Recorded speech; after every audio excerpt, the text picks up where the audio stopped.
You're listening to Honestly Aging by Friends Life Care VigR, a podcast where we explore what it's like getting older, the peaks, the valleys, and everything in between. In this season of Honestly Aging by Friends Life Care VigR, we're covering topics related to vibrant aging. I'm your host, Cheryl Proska. Let's grow old together. Today, I'm joined by Caróle Sinclair-Thompson, a licensed massage therapist in Pennsylvania and Delaware with more than 20 years of experience. Based in the Chadds Ford area, Caróle is a graduate of the Florida School of Massage and brings a deep passion for the mind-body connection to her work. Caróle's background includes time in clinical and chiropractic settings, giving her a strong foundation in anatomy and physiology. Caróle takes a customized approach to each massage session, blending techniques such as deep tissue and Swedish massage, reflexology, pressure point therapy, stretching, and polarity energy work. Caróle's commitment to ongoing learning and helping her clients experience the proven physical and emotional benefits of massage therapy. Caróle, welcome, and thank you for joining me today. How are you? I'm doing very well, Cheryl. Thank you for inviting me. It's my pleasure. So in today's episode, we're going to discuss therapeutic massage, especially as it relates to older adults. To start, can you share what inspired you to become a massage therapist? Well, that comes with a story. I'm actually originally from New Zealand. I came to the United States in the 80s, and my background had been in hospitality and restaurants, and I was doing a round world trip. So I ended up on the East Coast of the United States, and I love people, and I also love health and healing. So I was looking for a massage school that would accommodate that. I did go to a couple of schools to interview, of which some of them were more clinical than others. And I decided upon the Florida School of Massage in Gainesville, Florida, because I wanted full immersion. Now, why did I want to do it? Because I wanted to carry my occupation.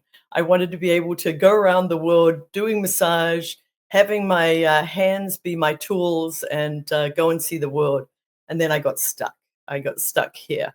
But I love the mind-body connection that massage gives me. I love people, and we kind of can store some of our emotions in our body. And I think that massage is a great release. It's a great way for people to become in touch with themselves. But my cheeky answer to that question would be, it's a legal way for me to touch people. So on that trip around the world, I'm just so curious, what was your favorite place that you visited?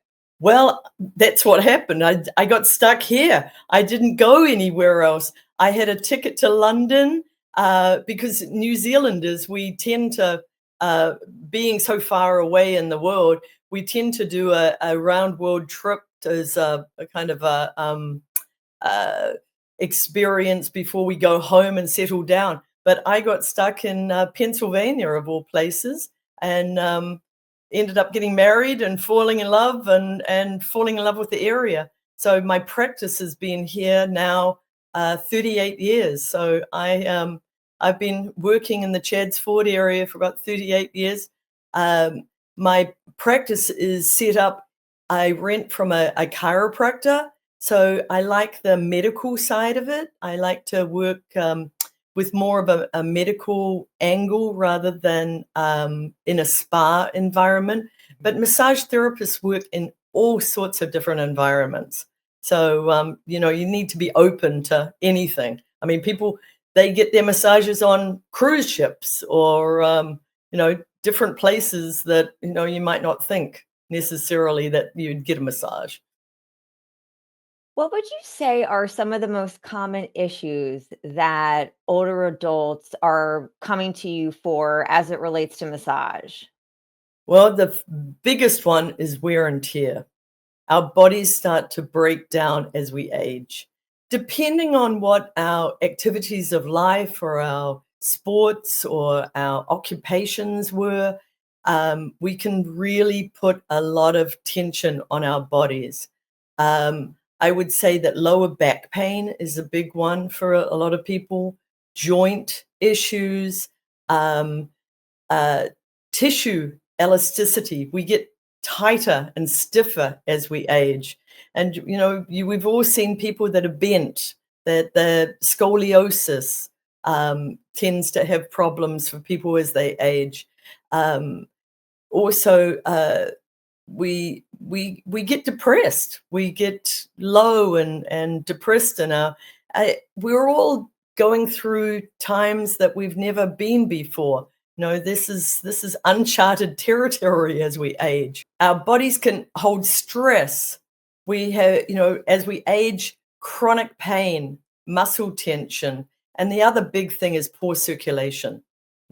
As we age, our circulation slows down, gets sluggish. We can get edema, depending on our health and what our functions are with our hearts, our minds. So yeah, a whole host of things that people come for. So people are coming for massage for things like joint pain, mobility, circulation, stress. How exactly does massage help ease some of those conditions? Well, massage releases endorphins and serotonin, which is the body's feel good chemicals. It improves range of motion. It can improve the delivery of oxygen to both the tissues and the musculature. Massage can help lower blood pressure. It can work with joint mobility and lubrication in the joints. Tissue elasticity, as I said before, can be helped with just the doing massage. And again, there's different ways of doing massage as well. There's different methods. Um, and it improves the delivery, as I said, of oxygen, which is incredibly important. You mentioned there's different methods of massage. Mhm. Can you go into what some of those different methods might be? Well, there's a lot of people might have heard of the Swedish technique, which is the father of massages. There's reflexology to the hands and feet. There's myofascial work, which is working with the fascia, which is sort of the underlying under the tissue, but covers all of the joints and organs. It's kind of the if you if you eat chicken, you could say that under the skin of the chicken, but before the meat of the chicken, there's a slightly gloopy kind of opaque material, and that's the fascia. So working with that, which we have in our bodies and are throughout our bodies, both around our organs and under our skin.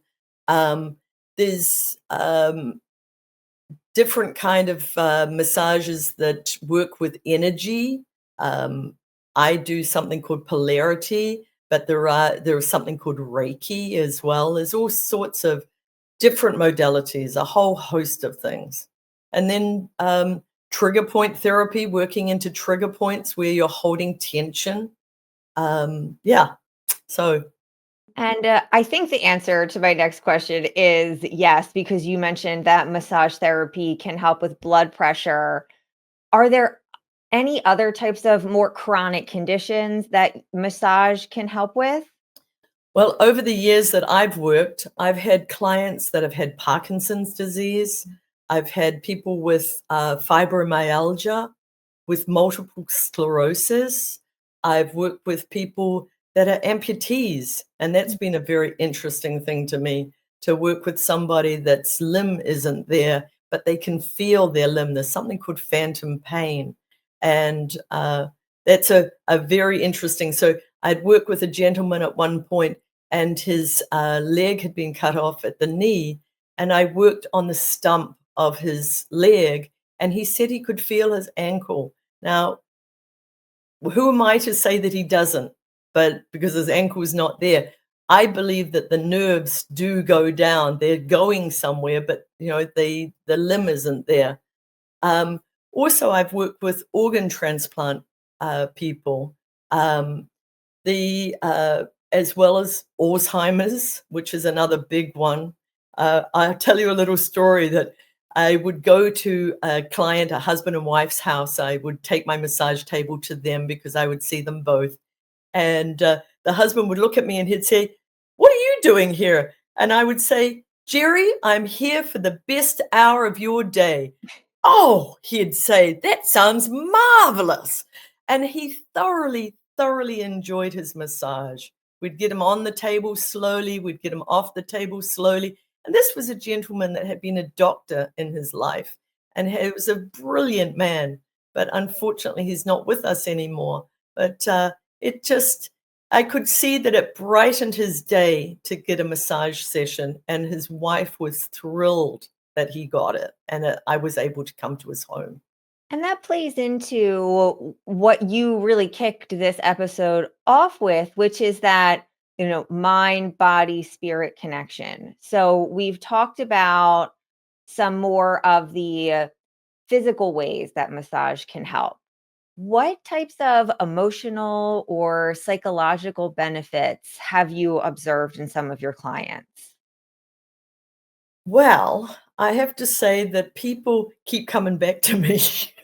I'm As sure. I said, I've been doing massage for 38 years. I have clients, I have a 93-year-old client that drives himself to my office.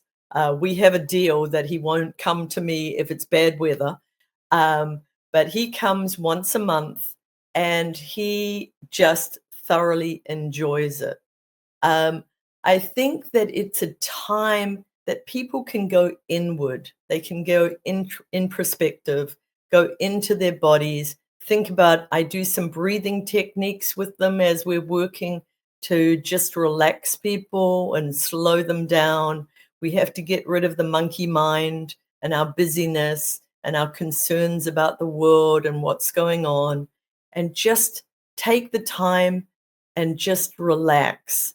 So I would say that my clients, they come to me for all different reasons, of course, but and I'm not a therapist of a psychological therapist, but I have a big heart and I have ears, and a lot of people just want to be able to be heard and listened to, and not that we necessarily talk the entire way through a massage session, but some people just need to get things off their chests. And if I can be available to them to do that, then I feel like my job is complete. And I love what you said about taking that time to go inward because the world around us is so busy. And just to be able to know that you've dedicated that time to yourself to getting some type of relief, what physical, emotional, psychological, to know that you're doing that and then to come out of the session after that, I can only imagine people leave feeling, refreshed. They do. They absolutely do. I did a little poll before this interview of clients, and I asked them what why they kept coming, and people were saying to me things like that. Healthcare is very expensive these days, and that they considered that this getting a massage once a month or once every couple of months or whatever is part of their healthcare, a part of they taking care of themselves. um, I also have clients that they've told me that they are more body aware getting a massage. They're more aware of where they need to stretch, where they need to do things, where they need to be. I mean, sometimes we don't live in our bodies, we live in our heads. And so taking an hour to lay down and be able to think about your feet for a moment, or your legs, or how grateful we are that our bodies have taken us around. And I have a client that's in his 80s. He walks 6 miles 3 times a week. It's an amazing thing. And we just have to be grateful and thankful to ourselves. So it's a that's the beauty of the practice that I have is I've never advertised. I've only ever been referred to. I've never put an advertisement out there, but people were referred to me. I have referrals from doctors and psychiatrists, psychologists, physical therapists, um, people that I know refer to me, but I have a very long-standing massage practice of people that come regularly, and also people from different economic backgrounds. I have my longest term client is a nurse, and I've seen her through her practice of working as a nurse and different disciplines as in nursing, and now she's retired and she's been looking after her brother who is a has Alzheimer's, so she wants to take care of herself, and she comes and gets a massage with me. I've been seeing her for 30 years. The thing that's coming up for me is you have been with people so long that you've been able to learn really how individuals' bodies change over time, and that's just a Absolutely, natural part of aging. So, absolutely. As is mine. My body's changing too. all everyone's. I Are there any ways in which you can individualize the massage for the particular client? Anything that you can say about that? Absolutely. I mean, it depends on what's going on for them. I mean, we always have a discussion before they get on the table of what their needs of that day are, where we need to focus, what's going on. And sometimes people, yes, they want to get an emotional component off their chests before they lie down. The good thing about getting regular massages, sometimes just laying there relaxes you. You Mm. can take some deep breaths, do some breathing. No, so it depends what's each and every person is doing to how I tailor and customize the session. Would you prefer to age independently in your own home or live in a nursing facility? I know what I'd rather do. Friends Life Care membership offers just that. Plan today for a future lived at home with vitality, independence, growth, and resilience while protecting your savings. Learn about your options at a free seminar or webinar. Register at friendslifecare.org/register or call 215 628 8964.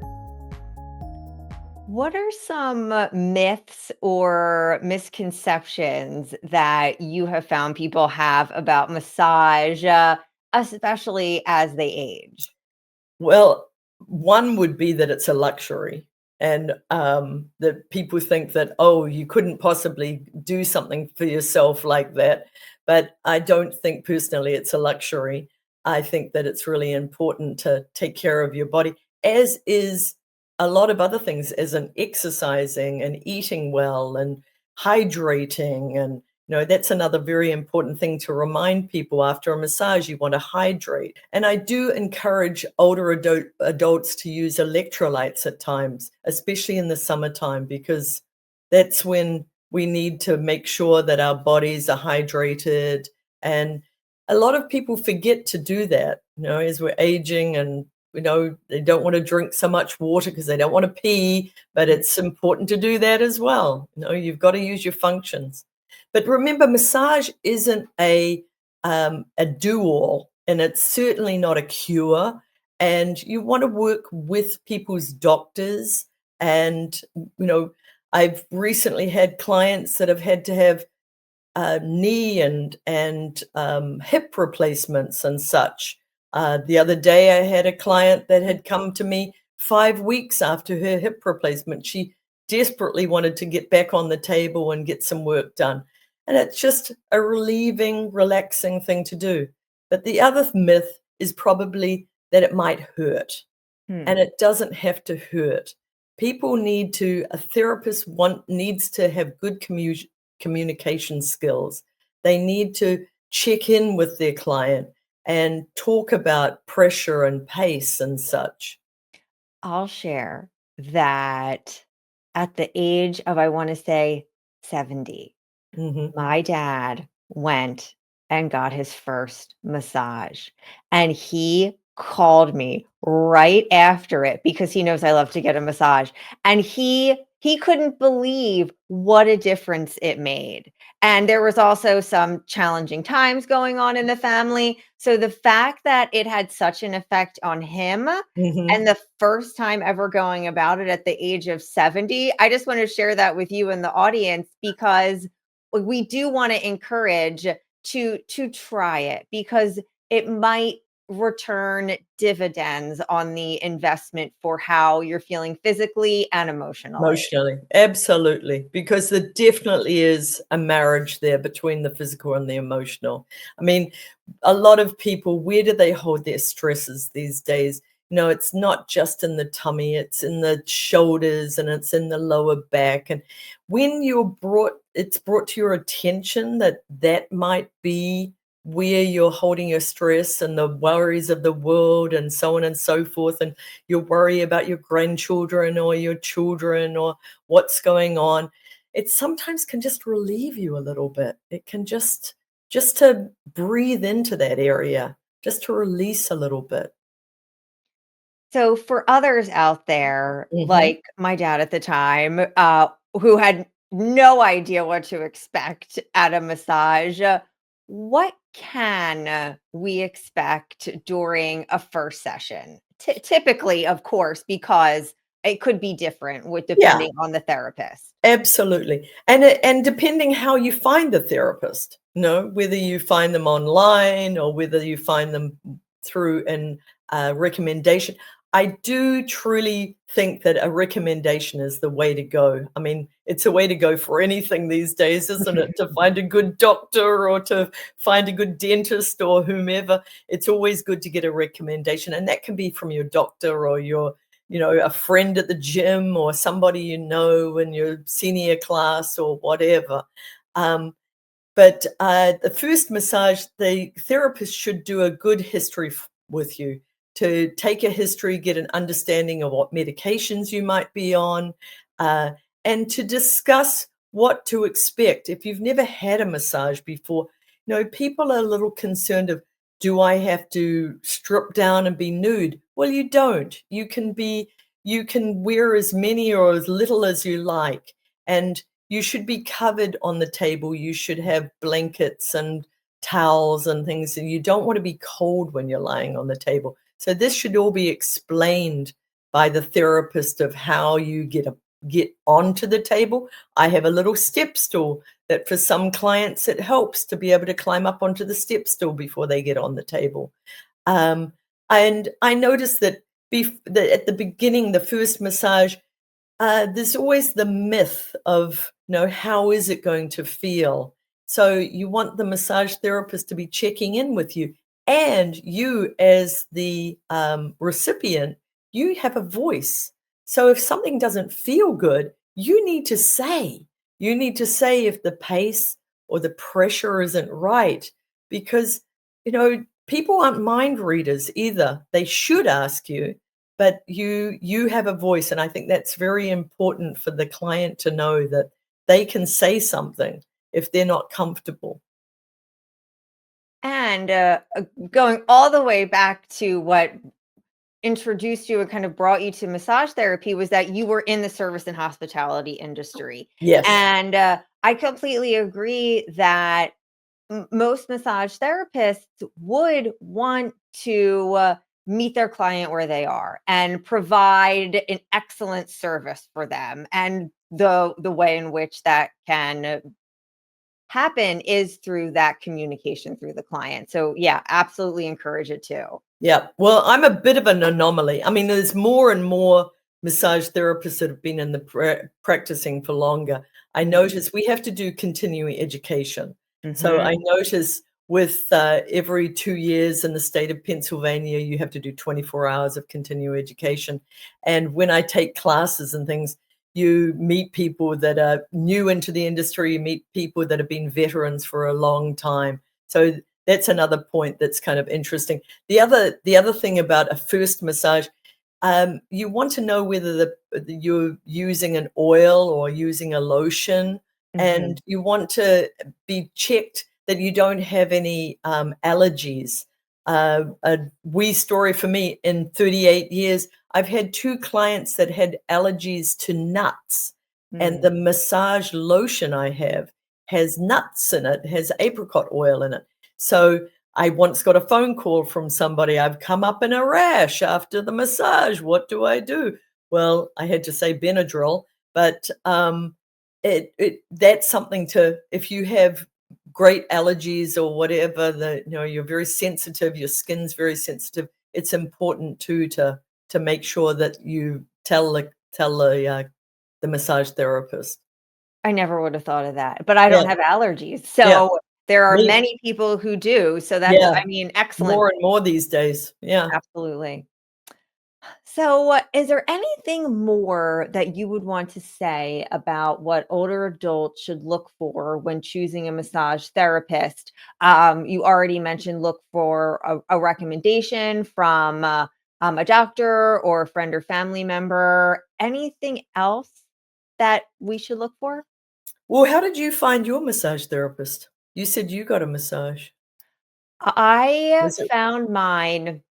It's kind of a long story, but, when I was getting married, my mother-in-law took me to a spa day, and the massage therapist who was there was just excellent, and so I've continued to go to her over the years because it was just the best experience that I had, and Mhm, she was working in a spa setting, so that's how I mhm. found her. Right, but isn't it interesting when you make a connection with somebody and you feel safe and secure and that you're able to, be worked on, and then you can get to a deeper level too as you're getting work done, level as in emotional and, psychological, and just it's a great thing to do. But remembering too that massage activates the parasympathetic nervous system, it decreases the stress hormone.